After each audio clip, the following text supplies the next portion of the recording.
Welcome to the official YouTube channel for the Colin Cowherd podcast. Go on, hit the subscribe button. There it is, so you don't miss any of our football content this season. It has been, if I might say, fantastic.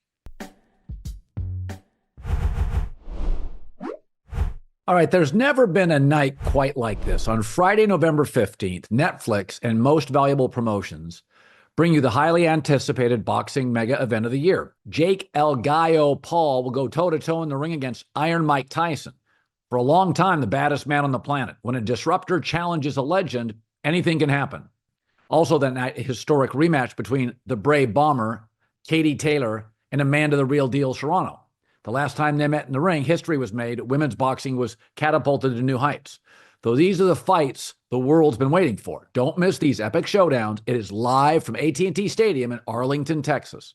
Watch Paul versus Tyson Friday, November 15th, 8 p.m. Eastern, 5 p.m. Pacific, live on Netflix. You can also follow the road to the fight by watching Countdown, Paul versus Tyson, a 3-part documentary series beginning November 12th, only on Netflix.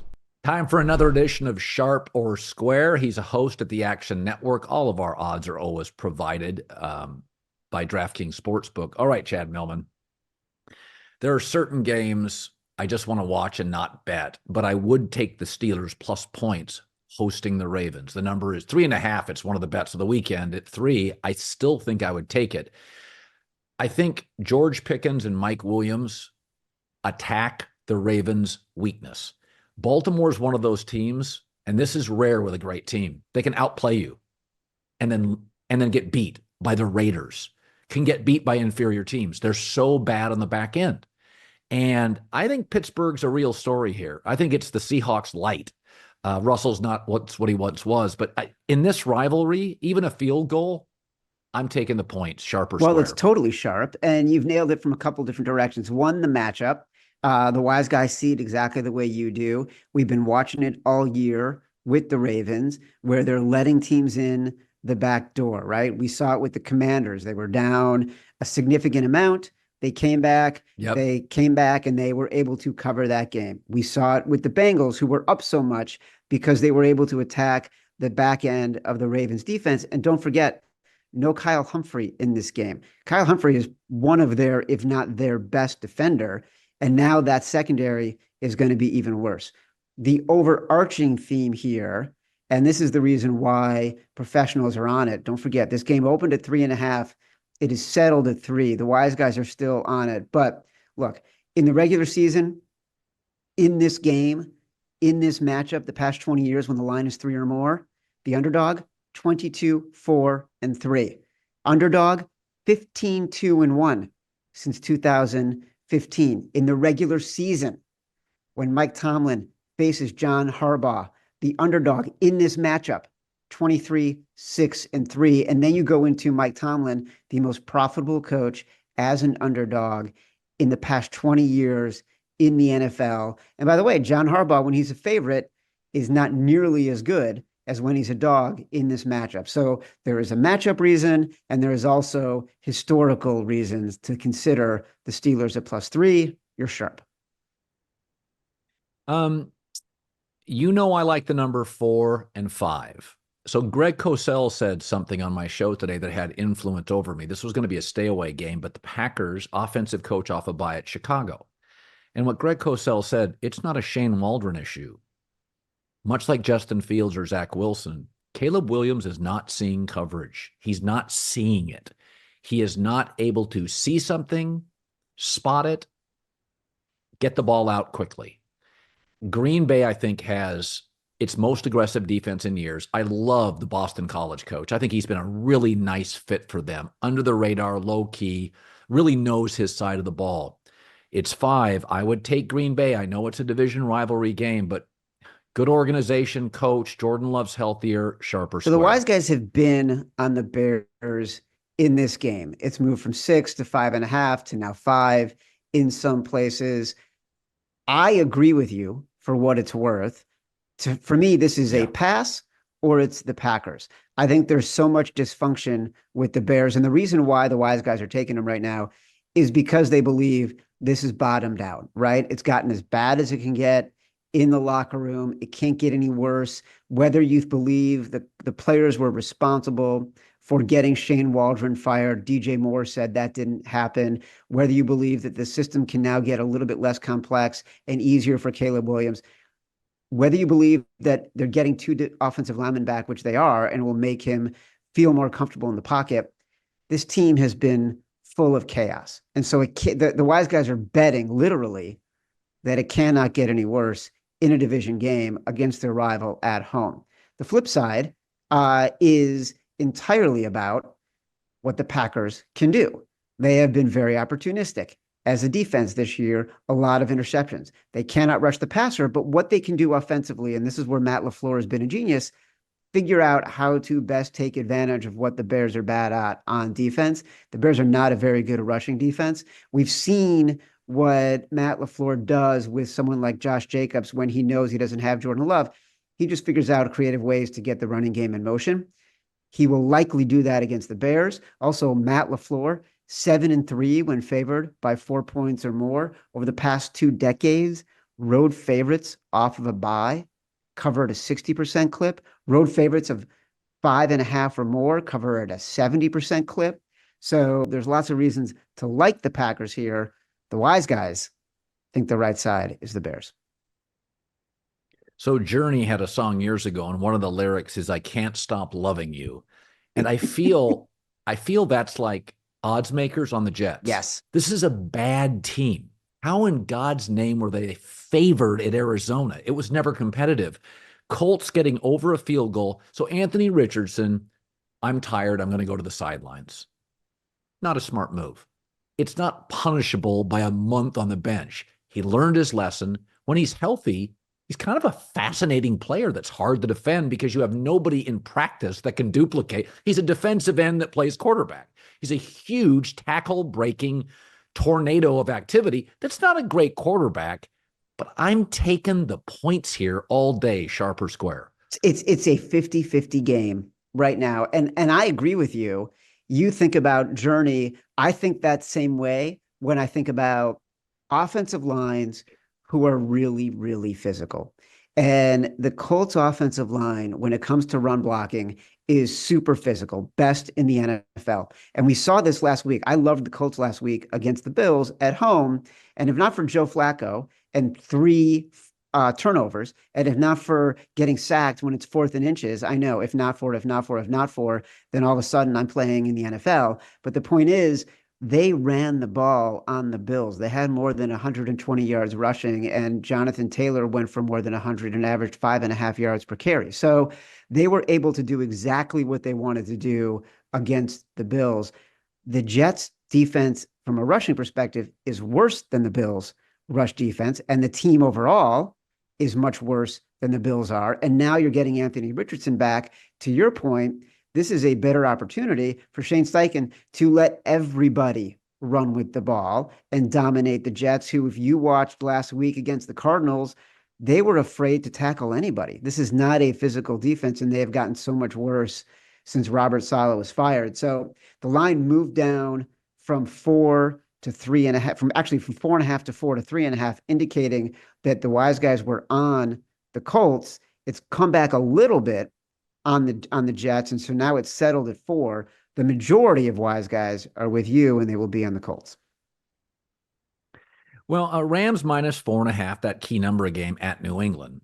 So very rarely have I ever seen a Sean McVay team out-coached. It felt like they were out-schemed early. It was like I thought it was an embarrassing game for Sean McVay.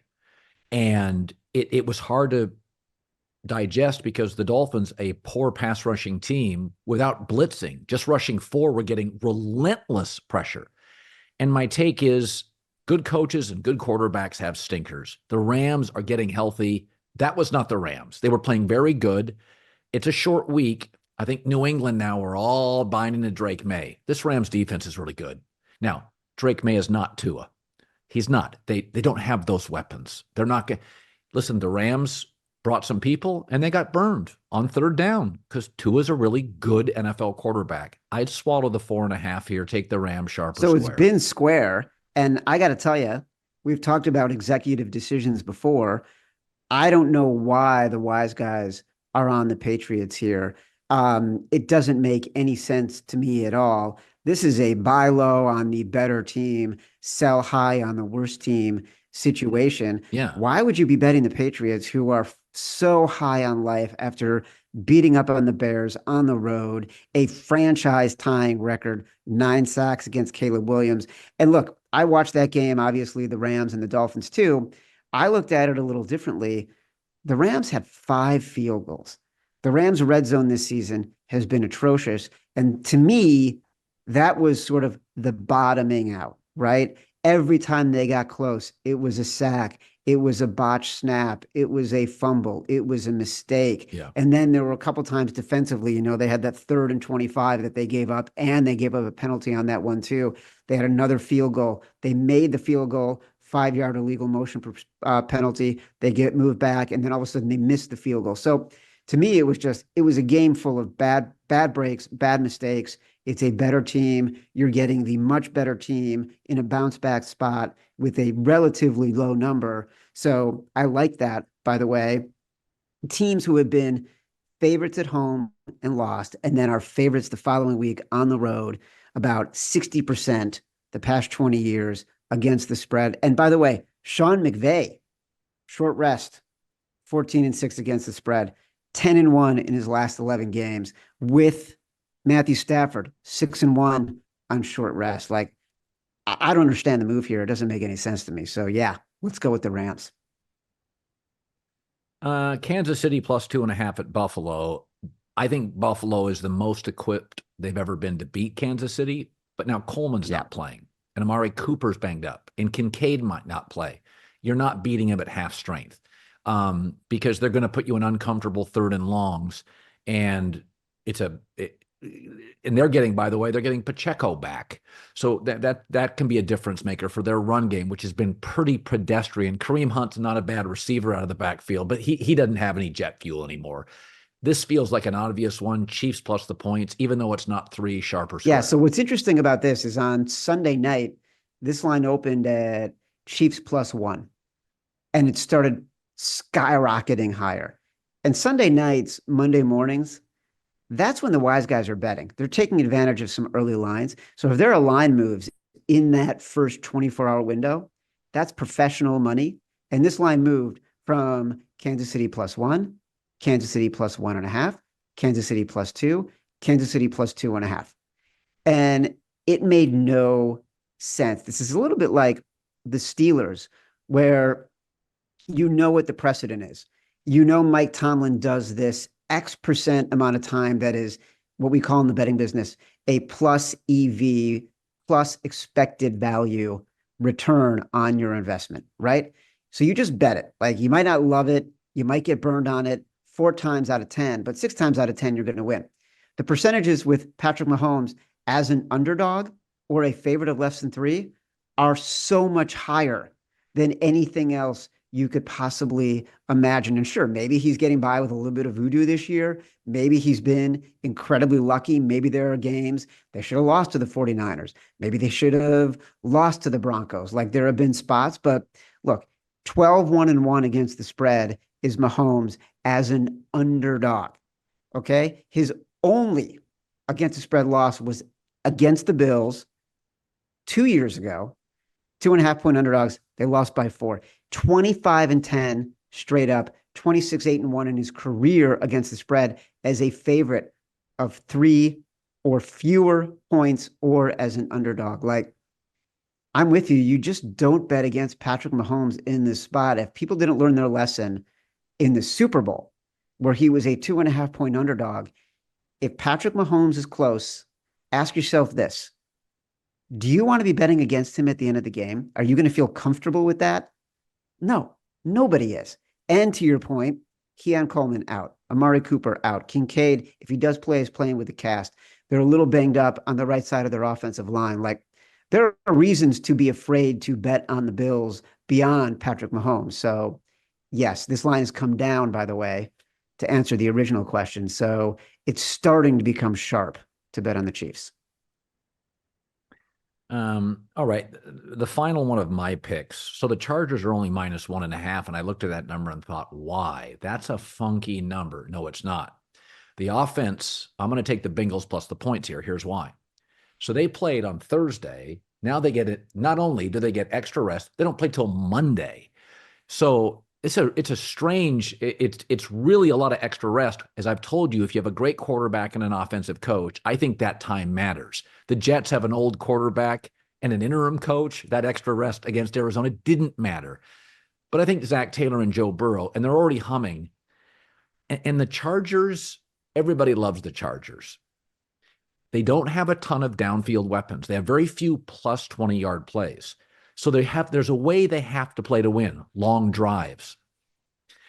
Long drives are hard. Penalties, fumbles. It's hard to create 9, 10, and 11 play drives. Bengals score quickly. They get freebies. I'm going to take the points. The Bengals, the rest, sharper. Yeah, it's sharp. This number's moved. It opened at 2.5 last Sunday. It's moved down to it got down to 1 actually, and then bounced up a little bit with some Charger money at 1.5. But it's definitely the sharp side. I agree with you. Like, you want to be on the Bengals side here for the same reason you don't want to bet against Patrick Mahomes. Do you want to be betting against Joe Burrow, who's lights out this year, who as an underdog is second only to Patrick Mahomes in how well he performs amongst this current class of quarterbacks? You don't. The reason why there would be any sentiment in favor of the Chargers right now is because this has been a very strange gambling year. To look macro here, you as a businessman, as someone who has succeeded far beyond just being a media personality, the past 2 weeks has been earnings season for publicly traded companies, right? That includes sports betting operators. The two major sports betting operators both had to reduce their revenue expectations for the year because of what they have defined as customer-friendly outcomes, meaning there has been hundreds of millions of dollars in reduced revenue because so many favorites are winning this year, so many more than expected, right? And what that means is that teams like the Chargers have been over exceeding the expectation as favorites because they do exactly what you want them to do.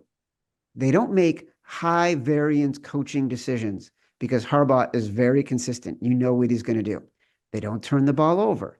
They're really disciplined, so they don't have the stupid penalties that a lot of other teams have having. And those things have been impacting the games in a much wider way than they have in previous years. So that's why people like the Chargers right now, is the Chargers are making people money. But the sharp side in this game are the Bengals. Did you know that feeding your lawn regularly builds a stronger, more resilient lawn that naturally crowds out weeds? Scott's Turf Builder products provide a year-round feeding with essential seasonal solutions for your lawn. They have a subscription plan that makes caring for your lawn easier than ever. They put their expertise to work by analyzing the location, size, and condition of your lawn to create a custom plan for your yard, and they'll ship you the right product to apply at the perfect time. It's easy. By answering only a few short questions about your lawn, Scott's experts craft the program that's right for you in your yard. Visit scotts.com to learn more. It's really easy. Feed your lawn. Feed it. Always a game I want you to pick for me. I like Denver at home -2.5 against Atlanta. Kirk Cousins not 100%. Penix could play, and though he played at Indiana and Washington, cold, wet weather areas, it's a tough opening assignment. Denver's getting a tremendous pass rush. I do worry that outplaying Kansas City and losing the way they did is an emotional gut punch for the Broncos. I do think there's something there. But Bo Nix and this Denver team, they know they're not a hoist a trophy team. Like, they know they're going to lose games like this. They have a rookie quarterback, a thin roster. And I think there's value in playing close and outplaying the Super Bowl champs. I think they actually come out of that game thinking, shit, Bo Nix outplayed Mahomes. I don't think this is a veteran team that really sags and think, Buffalo losing to the Chiefs again the following week. You really have a low energy locker room. I'm going to take Denver here. Tell me why I'm right or wrong. Well, I actually cannot decide on this game. It's so interesting you bring it up because early in the week, I loved Atlanta here. I thought to myself, Atlanta really shouldn't have lost that game against New Orleans. And I loved New Orleans last week. I tried to get you to come along with me on New Orleans. You are not Mhm. having it. You will not bet games that you don't want to watch. Can't Totally watch get them. it. Hate watching them. Respect the theory. Yeah. But I felt like at the end of the game, New Orleans scored 3 points in the second half. The Falcons missed multiple field goals, including a field goal that could have tied the game with 6 minutes left. They had a very unlucky game. And now you got Kirk Cousins, who just historically is great against the spread, great straight up, coming off a loss. I really like the way the Falcons have been running the ball. Bijan has been a different level of player than he was in his rookie season. He's showing all the things that everyone was excited about, receiving out of the backfield, his ability to run away from tacklers, his ability to run people over. I then thought about, okay, 2.5 feels high. It feels like you're overvaluing the Broncos and their ability and what they did against the Chiefs. And I, like you, I felt like the Broncos would walk away of that game against the Chiefs and be like, we're emboldened. I would not be crushed if I were them at all. I'd be going into that thinking, wow, we can hang. Like, we are a really good team. And you and I have talked about this. What Sean Payton has done with Bo Nix, talk about the opposite of Caleb Williams, right? Like, he has basically thrown the book at him and gotten him better and better and better every single week. And that Falcons defense, they don't pressure anybody. Bo Nix is going to look at this and be like, are they even playing defense? Is anybody trying to come after me because of the difference between how aggressive the Chiefs are? So I'm having a hard time finding the winner in this one. I'm probably not going to bet it. I don't have a strong opinion. The wise guys don't really have a strong opinion on this either. They lean Denver, but you're not seeing people run under the window saying, I got to get a ticket on the Broncos. Finally, what's the game I should be betting that I have overlooked?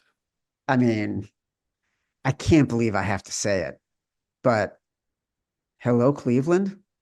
Like, are you kidding me? We've got the Browns off a bye with a healthier defense. You look at their What's you the look line? at their injury report, there's nobody on it. So Kevin Stefanski builds a game plan where he's basically just handing the ball to Nick Chubb behind what, if it had been healthy from the beginning of the year, would have been a top 5 offensive line. And you've got a top 5 defensive line going against Derek Carr, who, when he's not pressured, as we saw against the Falcons, can be a really good quarterback. And when he is pressured, basically becomes one of the most losing quarterbacks in NFL history.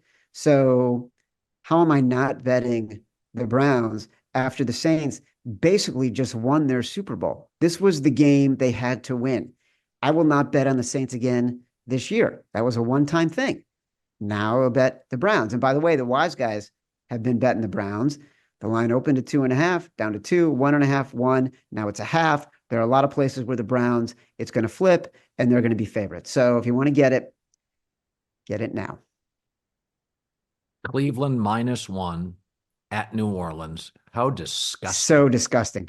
Not only that, you are betting on Jameis in his homecoming revenge game in New Orleans, the team that ran him out of town after he got Jamal Williams a touchdown last year. Like, Kevin Stefanski is going to have to do everything he can possibly do to keep Jameis from making terrible, terrible throws and putting him in bad positions. And then the 15 times that he asks him to throw in the game, he's just got to cross his fingers and pray.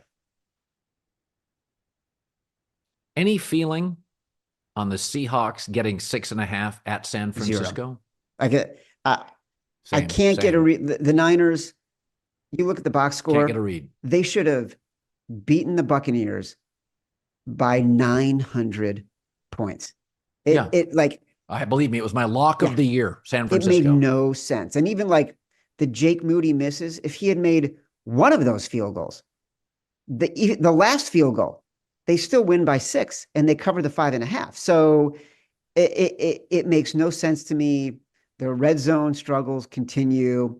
You got to wonder, how much does Brandon Ayuk not being there really make a difference? Clearly, it's more than just Debo and any injuries, or Christian McCaffrey and any injuries. I also wonder, look, Trent Williams, who we love and is a dominant offensive lineman and one of the best in the NFL, he missed all of training camp and he's old. So you got to ask yourself, all right, did that actually have more of an impact? They aren't as dominant an offensive line. They already weren't a great offensive line going into the season. And what Kyle Shanahan schemes usually masks that deficiency, less so this year. So I don't have an opinion on this. Meanwhile, the Seahawks, like they just waived their leading tackler. I think they're still trying to figure out who they are defensively. So I'm going to pass on this game. As always, Chad Millman. Thanks, Good man. to see you, brother. Enjoy Thanks. the Talk night. to you.